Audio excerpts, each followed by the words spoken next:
Welcome, everyone. I'm David Montaigne, Associate Professor in the School of Architecture, Planning and Landscape at the University of Calgary. I'm co-organizer of the conference with Fabian. I hope you're enjoying the papers and diving into the content of the conference so far this afternoon, or whatever time of day it is where you are, and also contributing to the discussion boards with questions and comments for our speakers.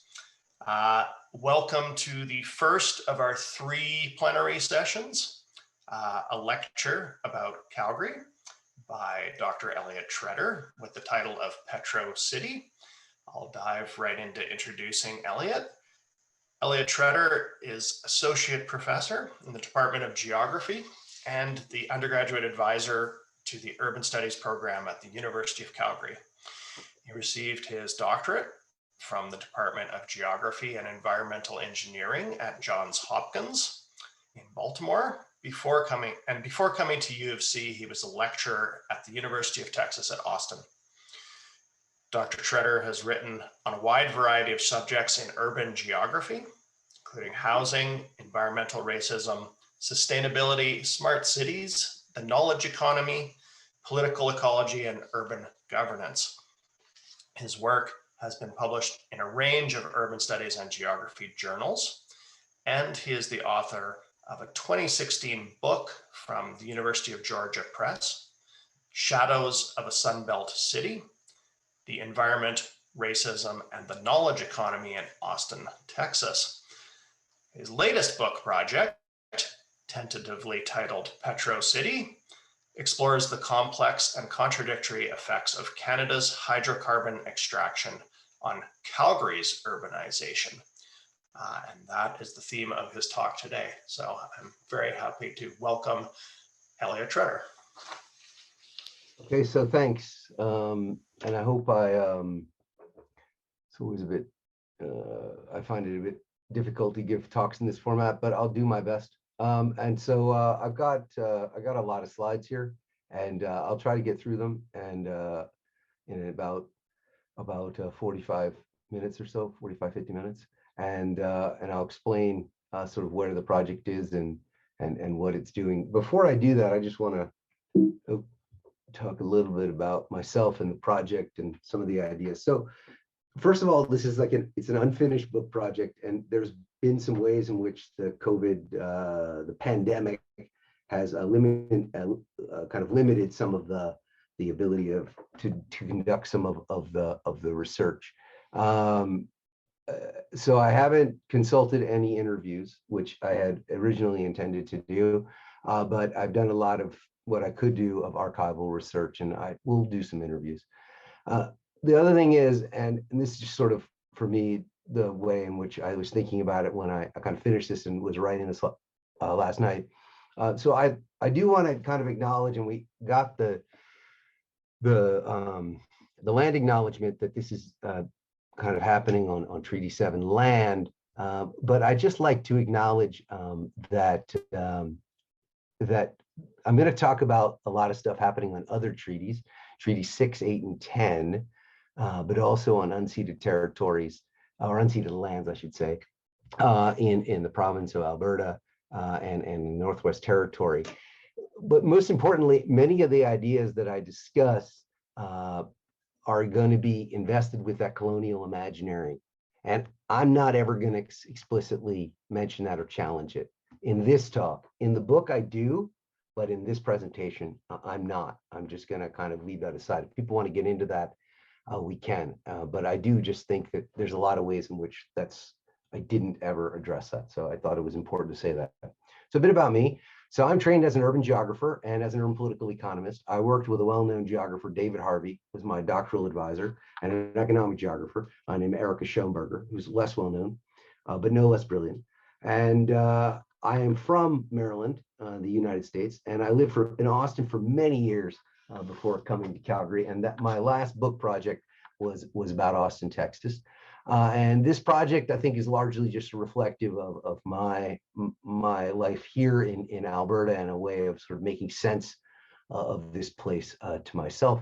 And so sort of I think in a lot of ways, my professional my research program is always kind of organized around this kind of professional element, like I need to publish, my personal element, and then there's kind of a more practical political element. And I think that this project is really motivated by a lot of a political element, or a desire to sort of figure out this place and maybe to think about a different kind of future. And I've written one paper on Alberta's tar sands, published in the Capitalism, Nature, and Socialism, which some of this research is based on, but not much of this present talk. Okay, so before I'm just going to delve into the talk. Okay, so this slide from the beginning is from the provincial archives, and I found that, and this is from the early 20th century. What I love about this slide is that you really get a sense of how Calgary sort of thought about itself in the mid 20th century as the oil capital of Canada. And I think that I'm going to focus on urbanization, and I'm going to focus on Alberta, and I'm going to focus on the ways in which the urbanization process takes up and makes use of human and non-human resources. And that's kind of the focus of it, is to really sort of have this idea about urbanization as this process that sort of takes up and rearranges the world. And so it produces and transforms cities, and it also transforms hinterlands, and it also is transforming non-human environments in that process. So it's about human environments and non-human environments, and the ways in which we can talk about city spaces and non-city spaces. Now, what's interesting about this diagram, and I'm going to get into this, is you just see these red lines on it, and these kind of red lines are sort of perfect isotherms of sort of, here's Calgary, and you kind of go the distance out and out and out and out. And what's nice is that you sort of have this idea that you're sort of expanding from the city center, and then it gives you the industrial advantages over here. Now, there are just a few things that I think are interesting, other than the way in which oil is figuring into this, and the whole way in which a lot of the things I talk about that fascinate me around infrastructures of oil and communicating oil, and the ways that the urbanization is a process of both extracting and redefining those natures and those hinterlands, is what's absent here. And you'll just see here that what's largely absent in Calgary's industrial advantages here are what I'm going to talk about, which is Calgary as the administrative capital for oil and gas. So that's really a process to which I will talk about. What does it mean to talk about its administrative center and the emergence of that? But just sort of as you sort of contrast the two. Okay, the other interesting thing about this is that, and if you don't know what I mean here, I'm going to explain in a second, but this is kind of a classic Vontunian, in the economic geography sense, of model of cities in relationship to their hinterlands. This, in other words, you have a center. I'm going to talk about that right now, what I mean by that. So cities and their hinterlands. So von Thunen wrote this book in down here, and it's in German, but it's basically ideas like you have a Chicago school bullseye. It's the same kind of idea of a center, and you go outward. Here's where it's, if you just sort of Google hinterlands, this is what you would find in your first hit on Google. What you will see here is just that there's the city center, and you sort of expand outward from the fringe. Now, Brenner has written this piece with Kastikis in 2020, and they're talking about the operational landscapes of the hinterlands of the capitalist scene. It's a handful of words characteristic of Neil Brenner. But what Brenner points out here, and this lovely quote, and it's very interesting idea, he says that contemporary urban research presupposed this conception of the hinterland, this 1940s conception of the hinterland, really sort of represented in the Vontunian isolated state, where the hinterland is territorially contiguous with and directly linked to the city, and it serves as kind of a market and outlet for manufacturing center. You really saw that in that last slide of Calgary. And so while the commodity production is generalized, there's no structural impulsion to enhance labor productivity or to maximize crop yields. Basically just saying there's really no impulsion to sort of turn the hinterland into this kind of greater and greater yield. And particularly in this model, the non-city zone is by definition non-industrial. And land use is sort of occurring and is sort of sorting by transport costs, just like you would see in the Chicago school. Now, what Brenner goes on to suggest is that basically what we're seeing in the capitalist scene is a breakdown of this Bantunian model. And we need new ways of thinking about that. And he sort of proposes some of those. So this is the model that they sort of, these are the sort of four key elements. So first of all, there are primary production is globalized, it's specialized. There's the sort of local, there's not a kind of local contiguous relationship to hinterlands, more of an export driven process.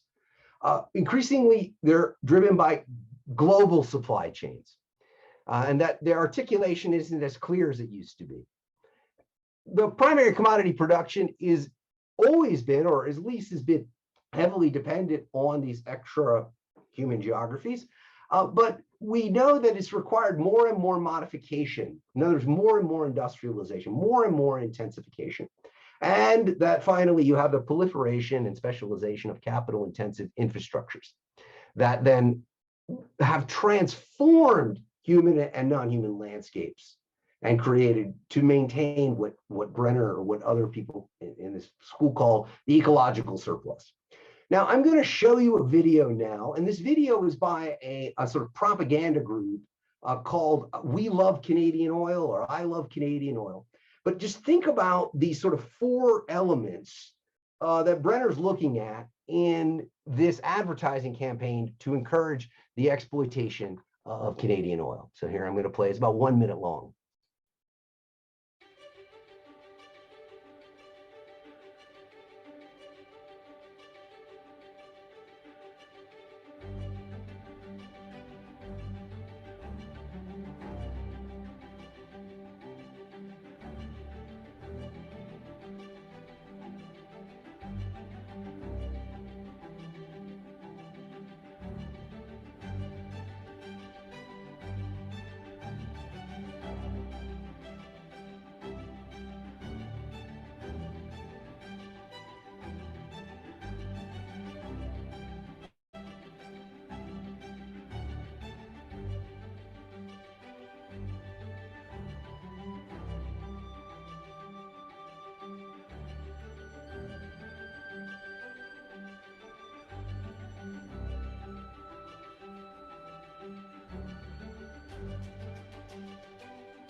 All right, so what you see in that video, in many ways, is what Brenner's getting at. And you don't really need to know that much about Canadian oil, but as it says there, Canadian oil suffers from this problem, which is, according to the school or this idea, that it's not able to capture its position within global markets. That has something to do with the geographies that were produced at the time related to how Canada was integrated within the North American continental oil structure. But it really speaks to the idea that there's this push or this idea to transform those hinterlands of oil into something other than what they are, to make them increasingly globalized. And I'm going to talk about some of the ways in which there's been more capital intensive and some of these other elements, but I find that video quite interesting. Okay, let's move on. Okay, so one of the key themes that I think about is what is called the international divisions of nature. Now, the natural world is socio-historical, and it's produced by how the capitalist world system became the world's dominant ecological regime. So what you see here is that at some point you begin to have the idea that different parts of the world assume different both specializations or positions within the global system. And this is as much an economic kind of relationship to human labor as it is about an ecology. And that's the kind of main point I'd like to push on. And the world is then kind of in this historical process of perpetually metabolizing social and natural processes, as a sort of drawing on somebody like Maria Kafka's book, The City of Flows. And to think about that, to sort of think of the two together. Okay, now, urbanization is then the way I'm thinking about it, about city and non-city relations. these are some ideas about these relations. And you can see that what goes on in the city transforms the hinterland, and that there are set of but these exchanges are themselves quite unequal. They're quite uneven. This is a wonderful quote by Henri Lefebvre from The Production of Space, where he just is thinking about how the earth and the underground resources and the light and the air above are all part of the forces of production. They're all part of the process, the products of those forces. And the urban fabric, with its multiple networks of communication and exchange, is likewise part of the means of production. And so for Lefebvre, he's thinking about what does it mean that cities are this critical part in these flows, and to note that these flows are uneven. But what's going on in the city, we do think is transforming the hinterland, but to really try to think of them together through this process, or what we can talk about as urbanization. That urbanization is this process of rural-urban metabolism. Okay, so oil and gas reserves are historically and geographically specific element of the international division of nature. So here we just have oil reserves, 1980. Here's gas, doesn't matter, I'm going to skip that. But here we just have, you see here, Canada's like a blip here in 1980. But here in 2010, it's this huge reserve. That reserve has to do with a series of changes that allow for Canada to become, in the words of Stephen Harper, an energy superpower. And that has everything to do with the capacity to tap into or transform what was previously an unexploitable source of oil, and that is the Athabasca tar sands. Okay, the details of this are important only. I'm just going to kind of get at this, and then I'm going to kind of move on. There are different kinds of oil. We tend to kind of just fuel our car, and we just sort of say, well, they're all kind of the same. So they're not quite interchangeable. They're only interchangeable at the pump. And these are the different kinds of oil that there are. And Alberta really has a dominancy in this one kind of oil, very viscous oil. It's called heavy oil, or whatever you want to call it, various forms. But this is really a novel source of oil that only really came on, and you can just see, really in the last 20 years. There's an earlier history to it, going back to the 70s, but really it's just tremendous growth. And you can just see here since 2010. Okay. This is a kind of diagram of one of my favorite authors, Gavin Bridge, the global production network of oil and gas. And it's replicated in a book by Dickin. But you'll just notice that you have this sort of general flow is exploration, production, transportation, refinement, processing, consumption. The flow is from the exploration to the consumption. When we tend to think about the urbanization of oil, we're really thinking about everything but the exploration. So we might think of how refining is urban, or the processing might be taking place in cities, certainly the consumption. What I want to do is sort of push back and think of that more in those terms of those bidirectional flows. And that's really what I'm capturing through this idea of urbanization. Okay. Here's a general diagram of what's going on in my head. I don't know if this makes sense to anybody but me, but this is what my general project of my book is.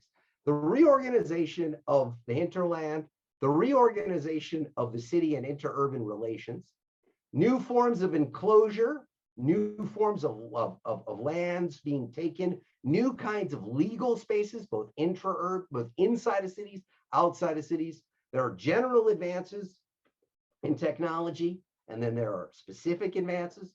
These alter the frontiers of oil, and then you basically get an intensive, denser form of interurban provincial sort of flow and travel, and then increases in oil and gas supply.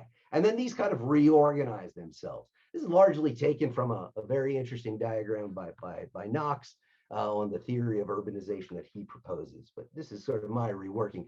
I'll get into this, but you'll see the kinds of issues I'm interested in: digitization, computerization, telecommunications, the social cultural conditions of labor, a lot about women in the labor force, the technical capacity of labor, but also all kinds of very specific things around oil and gas pipelines and the specific ways that these operate, and majors and minors, and then also kind of the indigenous relations and other kinds of relations. Okay, This is again just sort of a bigger diagram of the book and kind of a big snapshot of where it's going. But thinking about those flows of natural resources into Calgary. So we could talk about water, natural gas, oil, human labor power. We could talk about the frontiers of oil, the hinterland resources that are controlled or coordinated from Calgary, those human labor power, the petroleum frontiers, then the resources that flow from Calgary to its regional hinterlands, the finance, the technical expertise, the technologies, the wastewater, the significant infrastructural development specific to Alberta, long distance pipelines, crude oil pipelines, microwave radio communication, railway, Arctic aviation, ice drilling, braking technologies, forms of mining, bitumining, SAGD. And then there's a whole set of like regulatory spaces that are created. These are bureaucratic spaces. There are also urban or institutional authorities that I talk a little bit about, urban renewal. And then there's a whole set of things like spatial imaginaries. And I have a kind of an interest in this idea of Western secession and kind of the control and the kind of fights over that. I think they're all kind of connected in some bigger project. Okay. So in Gray Brecken's absolutely brilliant book on Imperial San Francisco, he says that the financial district of San Francisco is nothing less than the inverted mindscape reaching up from the staked claims of downtown real estate. It is through the means of modern technology that develop that from the mine, the world's ores are extracted through a global service economy whose command centers are the very downtown buildings. So to think of what I here I'm calling the inverted mindscapes of the Capitalocene. So to think about how the financial district is itself, or the downtown of a city, might be an inverted mindscape. Here's another very wonderful quote by Lewis Mumford in The City of History, where he says, "There's one aspect of modern city life where the hold of Coketown," that's this idea that the coal had such a profound effect on urbanization, grips even tighter, and the final effects are even more inimitable to life. This is through the knitting together of necessary underground utilities to produce a wholly gratuitous result. The underground city conceived as an ideal, as one should expect of a regime whose key inventions came out of the mine, the tunnel and the subway were its unique contributions to urban form. The urban city is a new kind of an environment, extension and normalization of that forced upon the miner, severed from natural conditions under mechanical control at every point, made possible by artificial light, artificial ventilation, and artificial limitations of human responses to those that organizers deem profitable or serviceable.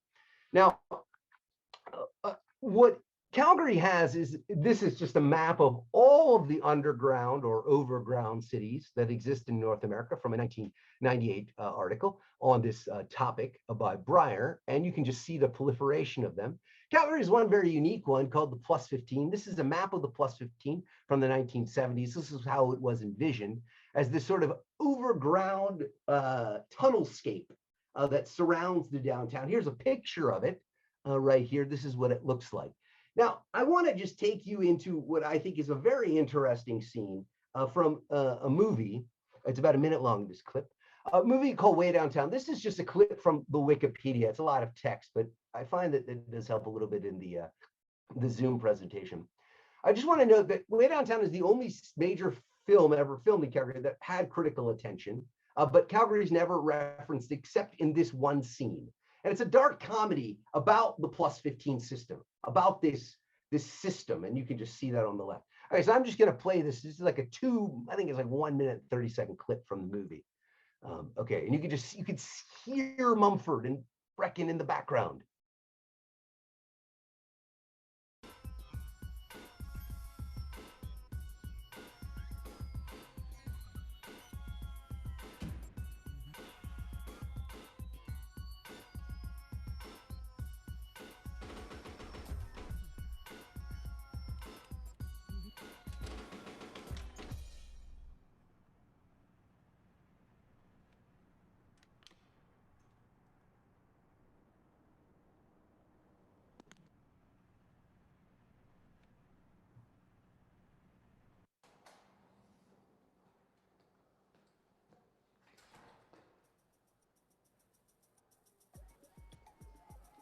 When I was a kid, I thought it was a pretty bad idea to group all the downtown office towers in one place. My reasoning then was that it made it too easy for the supervillains to pick up the whole of downtown in one big clump and hold it hostage, as supervillains will. You know, shoot it out into space or make it hover over the city with all the underground plumbing and wiring hanging precariously from below. This left it up to the superheroes to come to the rescue and put things back to normal, a scenario most superheroes had to deal with at least once in their career. The thing I never understood was when our superhero managed to save the day and plop the city back down to Earth, everything seemed to go back to normal, as if all the plumbing and wiring and phone lines would just magically get all hooked back up again.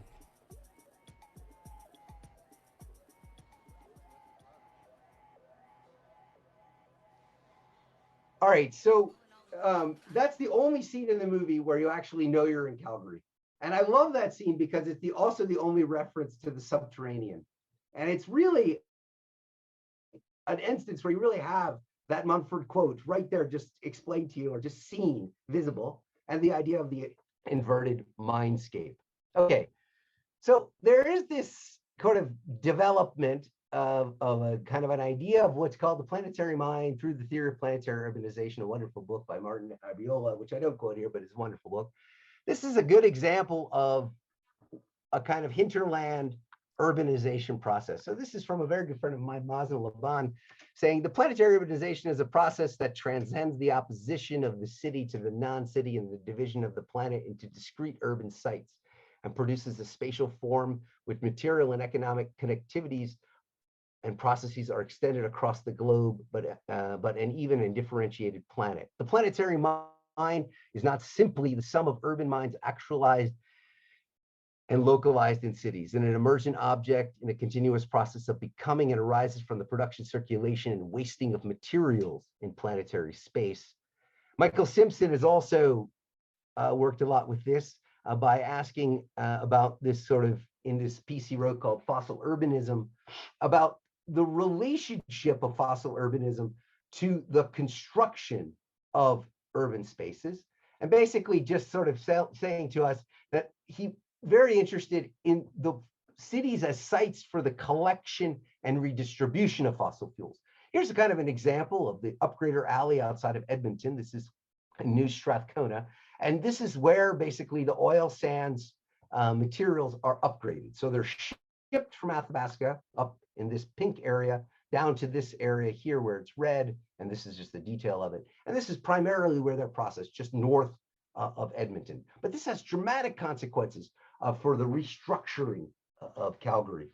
Okay, so there's a literature that I noticed about what can be called oil capital. Some of it comes from some very interesting, I would say very interesting, some work that was done by the Chicago schoolers in the 1950s, where they were sort of going out and thinking about, you know, what is defining a set of cities as different. And there's kind of a gradual history of it, all kind of unconnected, not really talking to each other. And I've kind of read and tried to distill it.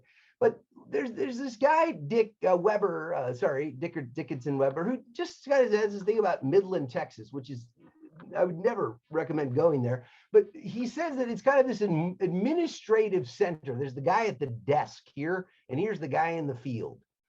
And he says, like, basically Midland is where the coordination, control of exchange, of giving and receiving a particular business and technical services for the oil industry centralizes. And along with it, a very distinctive labor force. That's what comes out of this interesting book. And you get then basically a set of cities, and you can think about them. And you know, you may not know it, but Calgary is one of them. It has this strategic role as a command center in the sort of global production network. It's primarily white collar, and it's primarily a kind of white middle class labor force, technical labor force. It's relatively remote or separated from major oil field operations or other places where hydrocarbons are processed. And its embeddedness and dependency is really much premised on advances in communications and transportation technologies. Here's a picture of Calgary I found in an archive from 1986. It's called Calgary, Energy Capital of Canada. Now, again, what's interesting here is the picture of Calgary as energy capital is of the office buildings. It's not of the mine. It's not of the refinery. It's not of, that's the key here is that the center of energy in Canada is the offices. And in some ways, I'm going to talk about how that came to be and how that speaks to the Capitalocene or planetary urbanization. All right, I try to account for that through this way of thinking. Okay, so this is some 1964, 66. This is a big plan that came out in 1966, thinking about how they're going to plan for 20 years out. A couple of things I'd just like to note here. You'll just see here that this is the only report I've ever read in an urban renewal report where they don't talk about offices. They talk about oil offices. So they're specifically thinking about a specific kind of office complex. This is basically the total square footage. They're projecting basically on the north side of the railroad, if you've been in Calgary, basically a doubling of it. And you can just see here the total square footage, essentially a doubling of it over that time. And they're thinking that this is sort of what they need to be planning for, this office administration. And there was a tremendous effort, an urban renewal plan that went into effect that essentially created the conditions for the development of this. It wasn't perfect in the sense that they couldn't have known, but they actively sought to create that complex. And this is just sort of some figures on the growth, and you can see the amount of office space that grows in Calgary over this time. You can see how much in the 1980s it grows, although there's a bit of a slowdown here between 85 and 91. And this is just net supply, and you can just see this increase here sorry, that's Toronto. This increase here in the 70s, and then this kind of collapse. So I'll explain what happens there or why that collapse happens. But what's interesting is that despite that all of that office space is either flat or constraining and only begins to grow again in the 1990s. Oh, this is, oh, wait, no, it's the next slides. Oh, sorry, this is just the most recent. The guy I talked about it this morning, whose name I forgot. Sorry, I didn't make a note. This is just total square footage of Calgary today. Calgary has just an amount of square footage, 42 million square feet of rentable office space in its downtown. And actually, its vacancy rate is just preposterously high. This is from a recent study. But you can see how much the office space, this is tracking the oil. So this is the spot price of oil is this, the blue. This is the vacancy. And you can just see that vacancy shot up as that spot price of oil has collapsed. So clearly there's some kind of relationship. What's interesting is how much that relationship became baked in to the city after the 1960s. So there was a kind of an intentional effort or a way in which planners were imagining that. Okay, there are lots of different ways which you talk about co-location advantages and disadvantages. This is from Visual Capitalist. And here you just have, an industrial supplier, why you get concentration. This is from Dickens' book, An Organizational Ecology. But there's clustering. Major clustering happens in urban space. We know that because transport costs, labor markets, right? All these kind of factors play into why you end up with clustering. What's clear is that by the 1980s, Calgary has developed an enormous specialization in petro administration. That began to emerge really in the 1970s, but it's evident in the 1980s. And what's interesting too is that this agglomeration allowed for more disintegration of the oil firm. This is from this book down here by Doug House's book, The Last of the Free Enterprisers. And what House was kind of fascinated by this. He said, well, Calgary sits in this whole kind of nexus of relation to all these other cities. And it has the boundaries of the firm. He calls it the mobility boundary. And he notes that just you have this professional workers, and then you have technical experts who often sit outside of that boundary. You may have sort of a central manager, and then you may have kind of different kinds of production managers. What House was really keen to observe was that there was this enormous white collar labor force in Calgary that was quite decentralized across the downtown. Okay, again about land use. I'm not going to spend too much time on this. just to notice the land use that's going on here, and just the office land use here, 9% of the total office is land use. Very little is finance, although they're not making, at that point, the oil industry is not as financialized. But you just see the total square acreage here. And the big push to increase this as the predominant land use. Here's 64 to 86, the projection, and you can just see here again the identification of offices and the belief that basically offices will both maintain and grow slightly as a percentage, but just a huge decline in other uses, namely in the residential. Where's the residential? I'm not seeing it. Oh, whatever. I'm going to move on. Okay, this is from a study, and the only thing I want to point out here, this is all in yellow, and I made this for other slides, is just to note here, just the total administrative head offices in Calgary, 494 here in 1965, 1,000 in 1974 at the peak of the first oil boom after 1973. And you just contrast that from Edmonton, which had 77. So clearly Calgary has become this administrative center by 1974. Lots of studies are noticing it. They're noticing kind of how this is all working. And Edmonton increasingly takes up a kind of more and more a kind of branch position for certain kinds of labor. Okay, I'm not going to get too into this. I'm kind of running out of time. What is interesting too is that, and this is what I know, the 1980s was a significant period of restructuring and labor force downsizing for Canadian oil and gas. And at the same time that we're seeing that, that downsizing, you do see the increasing spatial concentration of oil and gas firms into Calgary. This has much to do with the sort of demands for that kind of specialized space. It also has to do with the ways in which that oil capital was being made. Okay, I want to talk about oil infrastructure.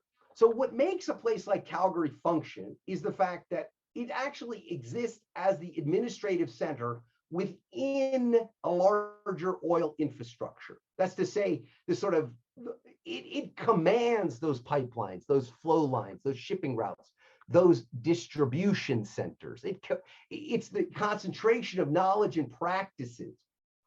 It's the place where, as Mitchell says here, when one follows the oil, one always finds oneself at some point back in Calgary.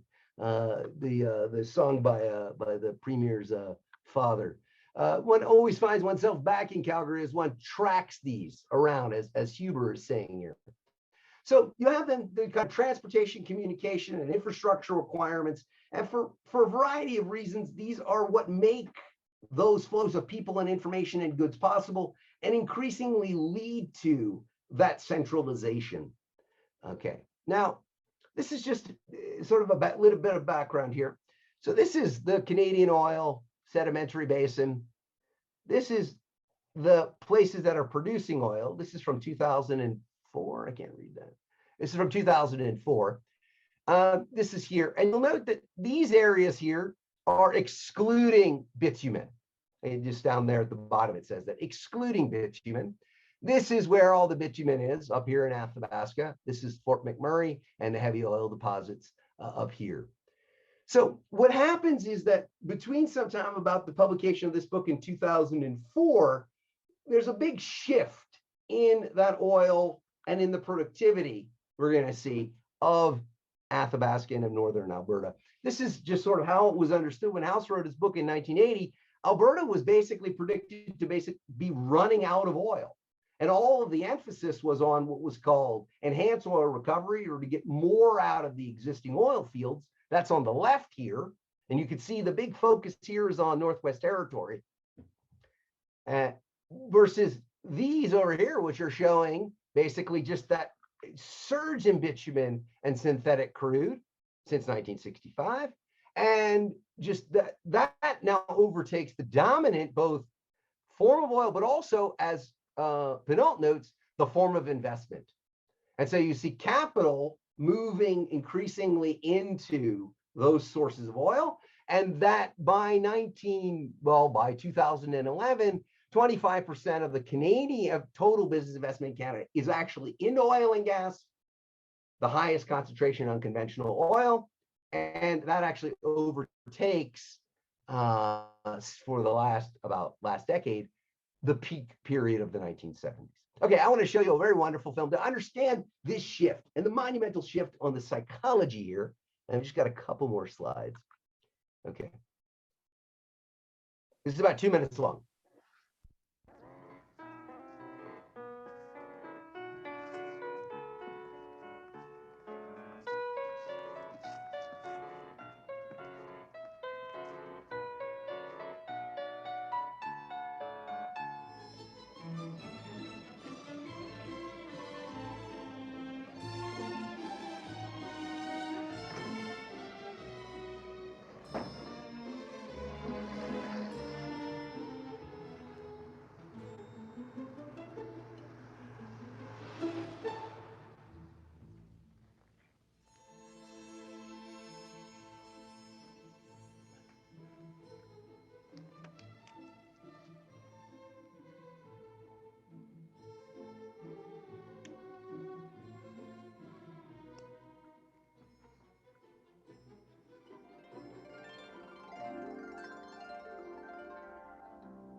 Okay, so I'm not going to get too much into the film. I think there's a lot one can say about it, but that is really a very nice portrait of one of the largest bitumen facilities in the world. That's one of the ways that the mining happens is in this giant facility there by Syncrude. So you had a sense of it, and we can talk a little bit about some of those gender ideas, but I just think that film is interesting for that, and also because I think it really does speak to something very interesting about how people understood the ballet of the tar sands. Okay, let's talk about a little bit about the infrastructure, and I'm going to try to finish up here in about 5 to 7 minutes. Okay, so this is just a map of major interurban pipelines here in Alberta. This is from today, and you can just see like Alberta's a giant pipe. There's a lot of pipes that move oil in and out of the province. This is Edmonton, as the arrow says. That wouldn't give me any cities on this map. And this is just basically at the end of this is kind of where the Athabasca tar sands are on this side. And over here, there's another set of oil, and then over here. Okay, and then you can see here that they move on this giant pipe called the main line, primarily in the United States and then across, or they move west. But the primary flow is to the United States or eastward. And this is the long distance pipeline route. This is part of the crisis that's going on, which I could talk about, that was mentioned at the very beginning of this talk. But you can just see how the pipes are moving stuff. So this is one thing that we may think of in infrastructure. Another thing, though, what I've become very fascinated by is actually telephone lines, telecommunications. And this is from a Imperial Oil discussion about their use of telephone lines at their Rainbow Lake facility. And this is just from telecommunications and petroleum. And you can just see here how these urban centers, they're flowing all the way down to Calgary. What's interesting about that is that's in 1973 when Imperial Oil really modernized its facilities through telecommunications. Another is this sort of series of transportation corridor studies over down in the 70s to sort of see how the kind of expanse of the kind of Calgary-Edmonton corridor and the increasing urban specialization of both regions. In other words, Calgary is becoming this administrative center. Edmonton becomes this sort of gateway to the north. At this point, it was this idea you would have something going on here. They didn't know how much, but it was also to those areas of this exploitation of those oil resources in the Northwest Territory. I'm not going to get into this too much. Okay, this is though the digital age, and this is from about the digital oil field in Alberta. And I just want to kind of note that there is this big push right now around the digital oil field and the digitization of oil, and the fact that that's also having a very significant and important reworking of the urban spaces, particularly the space of Calgary, as much of what the digital oil field will entail is the command center's growing importance. Okay, so the one thing is that we have seen is really this, we've seen much more productive, much more mobile oil. So this is a couple of quotes. Canada's resource shifted in the 20th century to a large population of mobile labor. The mobile labor of the oil sands is not just the oil workers, it's also the camp workers and all the women that work in them, as Sarah Dora's work is really emphasized.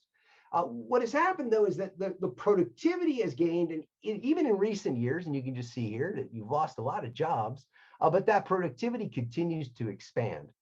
Now, I want to come to a quote by Fernando Cornell in his wonderful book, The Magical State, where he says, what may be called the International Division of Nature provides the material foundations for the International Division of Labor. They form two dimensions of a unitary process. An exclusive focus on labor obscures from view the landscape. Labor is always located in space, and that it transforms nature in specific locations. And thus, its worldwide structure involves as well a global division of nature. Now, what Cornell pushes on in The Magical State is how much the labor in Venezuela and the nature in Venezuela are kind of coterminous together. And it's what I want to kind of think about is we tend to think of this labor as being the labor of the field, the labor of what's going on in the countryside. What I want to now turn to is a form of labor maybe that's not as well characterized. And this is that invisible administrative labor of Calgary, and a form of labor that actually was really significant in the city's development. And this is the role of women in the administrative revolution. So this is from House, and I like this quote because I find it just profoundly sexist and profoundly telling. But just to say here, women's I'm just going to kind of say here, he's just talking about how the homogeny of oil men, which he uses throughout the book, oil men, the term oil men applies to nearly all men that he looked at. He looked at these kind of manager expertise types. Women's liberation has a long way to go in Calgary's oil community, where virtually all the professional and managers are male, and all the secretaries are female. The latter group constitutes, and he says, the urban proletariat of the oil industry, in that its members totally lack any sense of working class solidarity, organization, or consciousness. Now, what's interesting is that House goes on to mention them here and then just never mentions them again and throughout the entire book, never mentions these secretaries. We have no idea what they are and how much of a labor force they actually constitute, nor does he actually say that perhaps their lack of class consciousness may have to do with the specific ways that patriarchy is working. But anyway, I'm going to leave it there and just talk now about those administrative, the women that are doing administration in oil and actually serving those infrastructures. I called it, some of the labor historians call it pink collar work, women in the labor force. Again, from 1966, the role of transit was extremely important in that document. Just noting here in the picture here, it's all women, not a single man in the picture. A lot of that report's drawing on the very famous work by the Autonomy of a Metropolis by Hoover and Vernon, who noted this very significant role that women played in the administrative revolution. That's just from this quote, and the sort of preference for young women kind of working in this capacity as sort of the central office functioning of women in the labor force. So this is just sort of like a oil patch, and the oil patch, or the way we tend to think of oil, that International Division of Labor, still tends to be extraordinarily gendered. We use basically gendered terms, sort of derrick men, roughneck. These are all the sort of drill hand, drill man. But you'll even notice that even in Calgary, they do notice that women in the Petroleum Hall of Fame, the 2 women that were honored, were for their clerical role. Calgary has this Petroleum Hall of Fame.